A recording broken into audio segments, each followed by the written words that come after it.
বাবা ইলিশ মাছ খাবো, আমার কাছে একটি টাকাও নেই।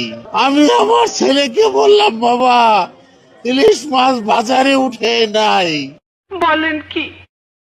পরের দিন আমার ছেলে আবার বললো, বাবা ইলিশ মাছ খাবো। একটি পাঙ্কাশ মাছ এনে দিয়েছি আমার ছেলেকে, বলছি বাবা খাও তুমি এটা ইলিশ মাছ। আমার ওয়াইফ আমাকে বলল, এতদিন ধরে ঘরে বসে রয়েছে, একদিন আমাকে ঘুরতে নিয়ে যাও। আমি কত ছলনা করলাম আমার ওয়াইফের সাথে, কিন্তু আমার ওয়াইফকে আমি কিভাবে বলবো যে আমার পকেটে একটা টাকা নেই।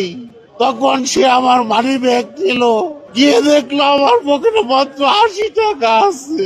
আমার বউ অজরে কেঁদে দিল, বললো আমার আর ঘুরতে যাওয়ার দরকার নাই। স্যার আপনি একটু বাইরে গিয়ে আবার ঢুকেন, আমরা আপনাকে দাঁড়ায় সম্মান করি।